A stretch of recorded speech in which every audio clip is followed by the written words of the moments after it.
The jewelry store was alive with the weekend rush. Shiny glass cases glimmered under bright lights, reflecting rows of watches, necklaces, and diamond rings. Shoppers wandered from case to case, fingers brushing carefully over glittering treasures. The soft hum of conversation and the chime of the doorbell created a peaceful background until everything changed. The doors slammed open with a violent crash.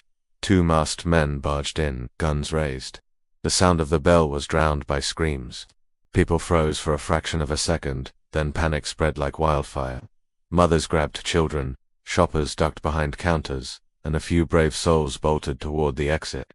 Cash registers rattled as terrified clerks fumbled, hands trembling. Amid the chaos, she stayed perfectly still. Samantha, the store's assistant manager, leaned slightly forward over the counter, her hands folded neatly, her eyes calm and steady. Not a flicker of fear crossed her face. Her breathing remained measured, while everyone around her was yelling, screaming, or hiding. She seemed to exist in a bubble of silence and clarity. The robbers shouted, waving their guns, demanding cash and jewelry. Most of the employees were frozen, unsure what to do, but Samantha's voice, low and firm, cut through the noise. "Sir, please," she said calmly. "There's no need to hurt anyone. Take what you want, but don't scare the customers. Stay calm, it'll make everything faster and safer for everyone." The robbers blinked, momentarily taken aback by her composed tone. It wasn't fear, it wasn't pleading, it was controlled, quiet authority, a voice that suggested she wasn't intimidated. And somehow, they instinctively knew she wasn't someone to push around. In the corner of the store, sitting behind a display of watches, a man observed everything. Jonathan Crane, a billionaire investor, had wandered in casually to browse, but now he was riveted. While most of the people in the store were panicking or hiding, this young woman, barely in her mid-20s, was orchestrating calm with nothing but her presence and voice. Jonathan watched as she subtly guided customers to safer areas, using her knowledge of the store layout to create invisible paths to the exits. She maintained eye contact with the robbers, never raising her voice, never showing fear, but signaling unmistakably that she was in control of the room. Time seemed to stretch. The robbery felt eternal, even as it lasted only minutes. Every second, Samantha's quiet courage and clarity kept the tension from spiraling into violence. She was a rock in the storm. When the police finally arrived, sirens screaming in the distance, the robbers bolted. Some of the customers cried, others hugged their loved ones.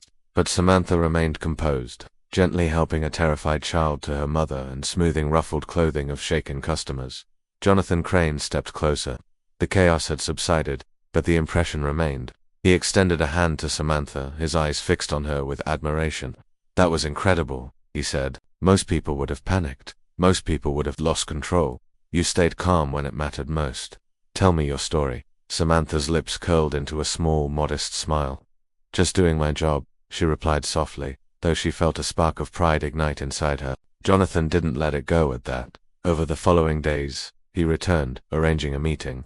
What started as curiosity became opportunity. He saw intelligence, courage, and leadership in a situation that tested the human spirit, qualities he knew would succeed far beyond a jewelry counter. Within weeks, Samantha's life had changed. She accepted a role in Jonathan Crane's company, stepping into a world she had only glimpsed in magazines and news articles. The calm she had displayed during those terrifying minutes had not only saved lives but had revealed her potential to someone who could help her reach it. And in that moment she realized something profound. Courage isn't loud. It doesn't need recognition. Sometimes, it's quiet, steady, and noticed only by the people who truly matter, the ones who can change your life forever. The jewelry store was bustling with the usual weekend crowd. Children tugged at their parents' hands, shiny bracelets jingling with each movement. Customers leaned over glass cases, eyes wide at the glittering diamonds, the delicate gold chains, the elegant watches. Soft music played overhead, mingling with the gentle hum of conversation and the faint clinking of cash registers. Samantha adjusted her apron behind the counter, flipping through an order sheet. She had worked here for 3 years, and she knew the store like the back of her hand. Most days were quiet, mundane, but today she felt a familiar sense of calm as she organized the cases, brushing away fingerprints. Then the doors slammed open. Bang! Screams tore through the store as 2 masked men burst in, guns drawn. Their movements were sharp, chaotic, adrenaline-fueled. Customers froze, some ducked behind counters, others bolted toward the exits. The air filled with panic, shouts, and the metallic temps of fear. Samantha's heart beat steadily, but her hands remained folded on the counter. She didn't flinch. She didn't gasp. Her eyes scanned the room, taking in every detail: the frightened customers, the trembling employees, the positioning of the robbers. One of the men shouted, waving his gun, "Everyone down. Give us the cash." Now chaos erupted. A mother grabbed her child, dropping her purse in the process. A young man bolted for the door, only to be stopped by a swift shove from his friend. Cash registers rattled, coins and bills clattering to the floor. And yet, Samantha remained calm. Her voice, low but firm, cut through the noise. "Sir, please. There's no need to hurt anyone. Take what you want, but stay calm. This will go faster for everyone if we all cooperate." The robbers blinked, momentarily stunned. They weren't used to being spoken to with such composed authority. Samantha's voice didn't tremble, didn't plead. It demanded attention without raising volume, a quiet force that made the chaos seem smaller, more manageable. In the corner of the store, partially hidden behind a display of luxury watches, Jonathan Crane, a billionaire investor casually browsing, watched intently. At first, he thought Samantha was just one of the employees, frozen with fear like the rest. But then he noticed the subtle control in her movements, the calm confidence in her tone, the way she guided terrified customers toward cover without panic. Time stretched. Each second felt heavier, filled with tension. Samantha's calm didn't just keep her grounded, it steadied the room. She wasn't just surviving the robbery. She was managing it, like a conductor guiding a chaotic orchestra. One robber waved his gun closer, gesturing for her to hurry. Samantha met his gaze evenly. "Please, sir. Everyone will be safe if you stay calm. No one needs to get hurt." The man hesitated, taken aback. Her courage was quiet but undeniable. Something about her presence made him pause, uncertain. He looked at his partner, who was equally confused by the lack of fear radiating from the young woman. In that moment, Jonathan Crane leaned forward slightly. He had seen a lot in his life: boardroom battles, high-stakes negotiations, risky investments, but he had never seen composure like this. Not under threat. Not in a situation where fear should have ruled every action. Samantha's eyes never wavered. Her breathing was steady.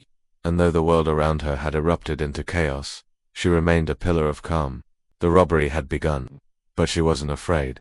And someone in the corner, quietly observing, had just noticed the kind of person who could turn a moment of terror into a display of extraordinary courage. Jonathan Crane's eyes never left Samantha. While everyone else in the store panicked, ducked, or screamed, she remained calm, guiding people with quiet authority. He watched as she subtly pointed a frightened child toward the corner, whispered instructions to a trembling clerk, and maintained steady eye contact with the robbers. It wasn't just bravery. It was intelligence, presence of mind, and leadership. Jonathan had seen CEOs panic under pressure, soldiers falter in training simulations, negotiators lose their cool when stakes were high, but this young woman, barely in her mid-20s, held the room together with nothing more than her calm. One of the robbers waved his gun closer to her, voice sharp. "Move. Grab the cash. Hurry." Samantha met his gaze evenly. Her voice didn't waver. "Please, sir, there's no need to make anyone get hurt. If you stay calm, this will be over faster. Everyone will leave safely, including you." The man's hand twitched, unsure if he should believe her.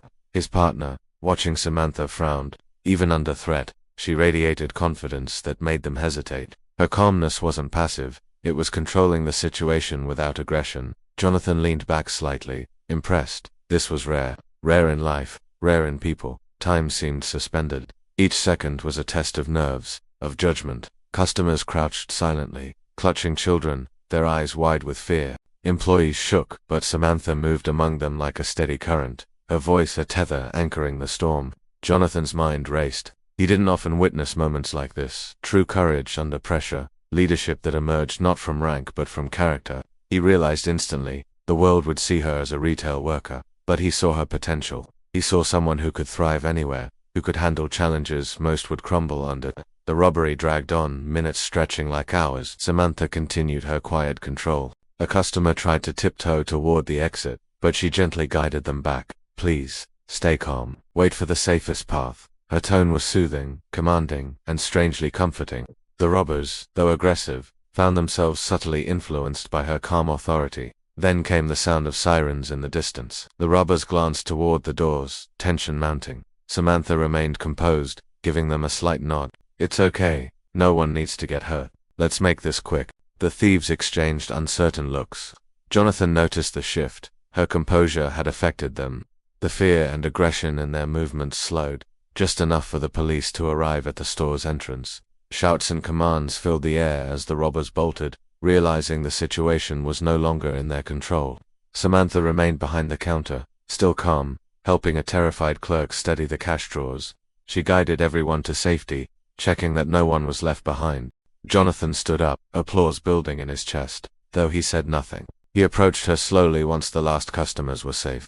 Most people would have panicked, he said quietly, as she finally relaxed her shoulders. Most people would have lost control. You didn't. That was remarkable. Samantha gave a modest smile, brushing a strand of hair from her face. Just doing my job, she whispered. Jonathan shook his head, a grin tugging at his lips. No, that's more than a job. That's leadership, courage, and intelligence, all wrapped in calm. And I think this could be the start of something much bigger for you. Her eyes widened, and for the first time, Samantha felt the weight of her actions beyond the store walls.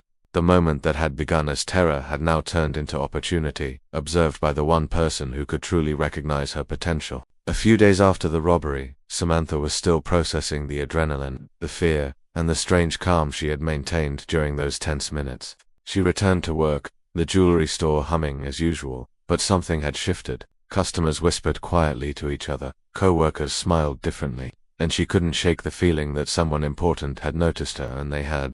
Her phone buzzed one morning with an email that made her pause. The sender was Jonathan Crane. Subject: a conversation about your potential. Her hands shook slightly as she read it. The email was brief but clear. He wanted to meet, discuss opportunities, and see if she would be interested in a position within one of his companies. Samantha blinked, disbelief mixed with excitement. Could someone like him really see something in her?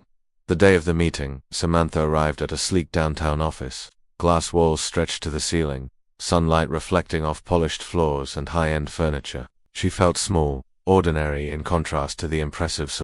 Jonathan greeted her personally, standing tall but warm. His sharp suit and commanding presence didn't intimidate her. Instead, she felt strangely at ease, recalling how calm she had been during the robbery. Thank you for coming, Samantha, he said, extending his hand. His tone was professional but kind. I watched what happened at your store, and I have to be honest, I was impressed. Most people would have panicked. Most people would have frozen. You didn't. You led in a way few people can. Samantha exhaled slowly. I just tried to help. I didn't think of it as leading. I just wanted everyone to be safe.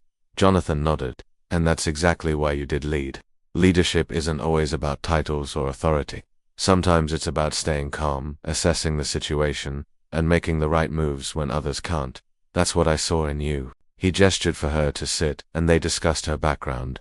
Samantha spoke honestly about her work at the jewelry store, her studies, and her dreams, things she had rarely shared with anyone. Jonathan listened intently, occasionally nodding, clearly absorbing every word. I see potential, he said finally. Not just courage under pressure, but intelligence, composure, and problem-solving skills. Those qualities can take you far, if you're willing to step into a bigger world. Samantha's heart raced. She had never imagined this could happen. A bigger world. She asked softly. Yes, Jonathan replied. I'd like to offer you an internship with my company. It's a fast-paced environment, but I believe you can thrive. And from there, well, the possibilities are enormous. But first, I need to know one thing. Are you ready to take that leap? Samantha paused, thinking of the chaos of the robbery, the fear she had felt and yet controlled, the way she had guided others calmly through the storm. She realized something. If she could remain composed in that moment of terror, she could face anything life put in front of her. She nodded, a confident smile forming. Yes, I'm ready. Jonathan smiled warmly. Good, then welcome aboard, Samantha. I think this is the beginning of an incredible journey. As she left the office, the city bustling around her, Samantha felt a thrill unlike any she had known. The calm she had maintained during a few minutes of chaos had opened a door she hadn't even known existed. The billionaire had seen her strength, her potential, and now she had the chance to step into a new life. Sometimes, she realized, courage isn't loud. It doesn't demand recognition, but the right people notice it, and when they do, it can change everything. Samantha smiled to herself. She wasn't just a jewelry store assistant anymore. She was a fighter, a leader, and now, a rising star in a world she had never imagined. Samantha's first day at Jonathan Crane's company felt like stepping onto another planet.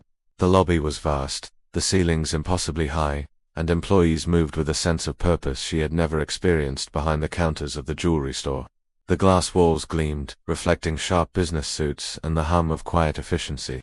She clutched her notebook in one hand, trying to steady herself. The adrenaline of the robbery had faded, replaced by a nervous excitement. She reminded herself of the calm she had maintained under fire. If she could do that, she could survive this. Her mentor, a senior executive named Clara, greeted her with a firm handshake and a warm smile. "Welcome, Samantha. We've heard a lot about you." Samantha hesitated. "I hope I can live up to the expectations." Clara's eyes sparkled. "We don't expect perfection, we expect curiosity, quick thinking, and courage, especially when challenges arise. And from what I've seen, you already have those in spades."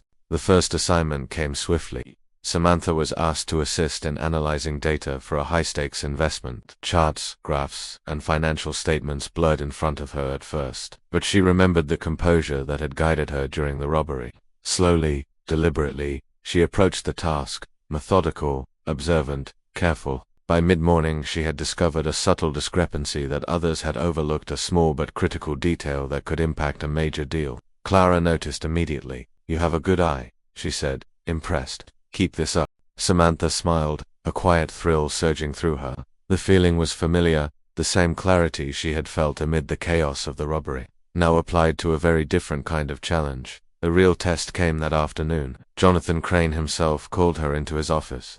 The room was sleek, filled with sunlight and minimalist decor. He leaned back in his chair, observing her carefully. "You've done well today," he said. "But I want to see how you handle pressure. Are you ready?" Samantha nodded, recalling the calm she had maintained in the store.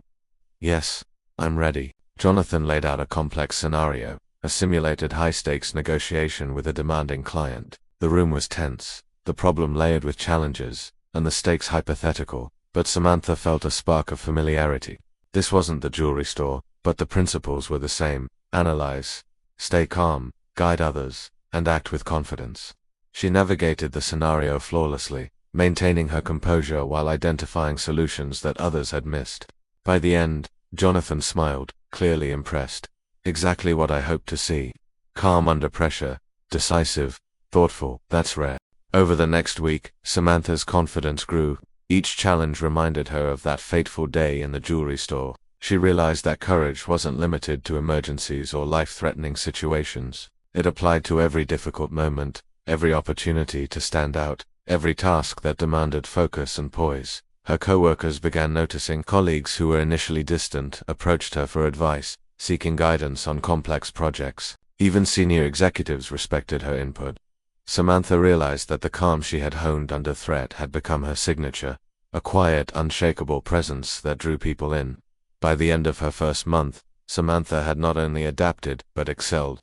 She had earned the respect of her team, proven her intellect, and most importantly, discovered her own capacity to handle pressure with grace. She no longer doubted herself. The courage that had once kept her calm during a robbery now guided her through the boardrooms and high-stakes meetings of a billionaire's empire. And she knew this was only the beginning.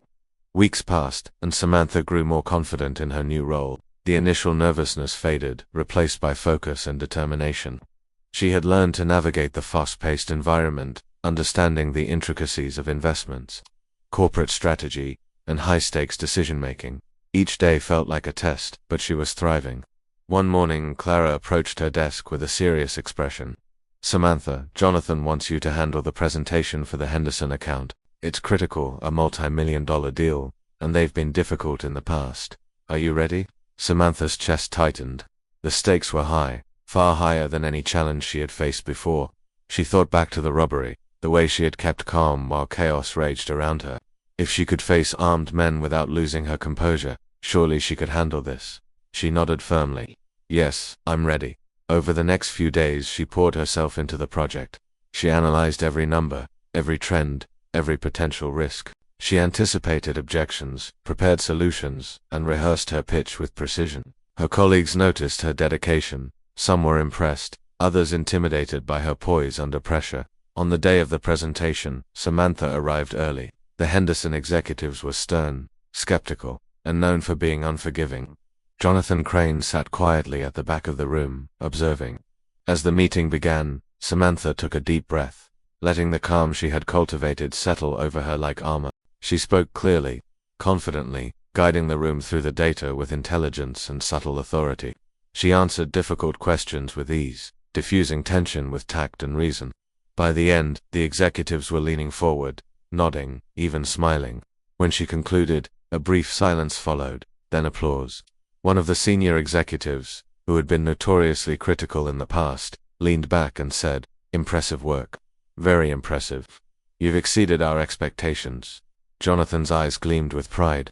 As the team filed out, he approached her. "Samantha," he said, voice low but full of approval, "you just earned the respect of some of the toughest clients we have. That was extraordinary." Samantha felt a rush of validation, but she kept her composure. Inside, however, she was exhilarated. She realized something crucial. The courage that had saved lives in a jewelry store now allowed her to succeed in a boardroom.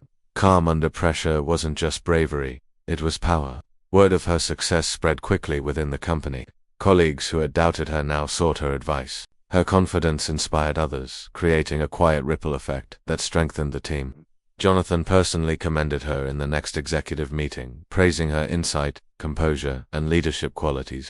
Later that evening, Samantha reflected on her journey. She remembered the robbery, the fear, the chaos. The moment she had chosen calm over panic, she realized that day had been more than survival. It had been training for her life to come. She had discovered a strength she hadn't fully understood: the ability to act decisively when stakes were high, to maintain clarity amid pressure, and to lead without intimidation. Jonathan called her into his office one last time that day. "Samantha," he said, smiling, "you've proven something very important. Talent and courage are rare, but the combination of both, that's extraordinary. You've earned my trust and my confidence, and I believe you're capable of much more." Samantha smiled, quietly proud but humble. She had come a long way from the jewelry store counter. One calm decision had set her on a path she could never have imagined, and she knew, deep down, this was only the beginning. Months had passed since that fateful day in the jewelry store. Samantha's life had transformed in ways she could never have imagined. She was no longer the quiet assistant behind the counter. She was a respected professional in one of the most demanding companies in the world. She moved through the office with quiet confidence, her presence commanding attention without demanding it. Every challenge, every high-stakes meeting reminded her of the day she had chosen calm over panic. That single act of composure had revealed qualities Jonathan Crane recognized immediately: courage, intelligence, and leadership. Qualities that had set her apart, even in a room full of seasoned professionals. The company had begun assigning her bigger projects, high-profile accounts, strategic planning, and even mentoring new employees. Samantha approached each task with the same steady calm she had during the robbery. Her ability to maintain clarity under pressure inspired her colleagues. Meetings that once sparked anxiety were now opportunities to demonstrate thoughtful leadership. Jonathan watched her rise with pride. He often commented to others, "I've seen leaders in my life, but very few have the composure and insight Samantha displays. She doesn't just solve problems, she guides people through them." One afternoon, Jonathan invited Samantha to speak at a corporate event about crisis management and leadership. Standing before a crowd of executives, investors, and young professionals, she shared her story, not just the robbery, but the lessons it had taught her. Courage, she told them, isn't always about bold actions or dramatic heroics. Sometimes it's quiet, sometimes it's calm in the face of chaos, and sometimes it's choosing to act with clarity when everyone else is frozen. Her words resonated. Applause echoed through the auditorium, not just for the story, but for the presence she projected. She had become a symbol of strength and resilience, showing that leadership often begins with composure. Outside the office, Samantha began mentoring others who had felt overlooked, underestimated, or discouraged. She met with young professionals, sharing how small acts of courage and calm could open doors they never imagined. She spoke about the importance of seeing opportunity in adversity, about maintaining integrity and focus when circumstances are overwhelming. She often thought back to that day in the jewelry store. What had felt like terror at the time had been a crucible, forging qualities she now wielded with purpose. And she realized, the billionaire hadn't just changed her life. The situation had revealed the life-changing potential within herself. On quiet evenings, Samantha would sit by the window of her apartment, notebook open. She wrote about challenges, reflections, and lessons learned. At the top of the page, she often wrote, "Strength is quiet, courage is calm, leadership is composed. Today, I live by that. And beneath it, her signature, Samantha Carter, fighter. The world had shifted around her. Opportunities she had once considered impossible were now within reach. People she had once thought unattainable had recognized her worth. And through it all, she had remained the same person at her core, calm, composed, and courageous. Sometimes she would smile at the thought. A single act of quiet bravery in a jewelry store had sparked a chain of events that changed her life forever. And now, she had the power to inspire others to do the same. The robbery had been terrifying. The billionaire had been watching. But the real transformation came from the courage she carried within herself, calm, steady, and unshakable. She had learned the most important lesson of all. True strength often speaks softly, yet its impact can echo forever.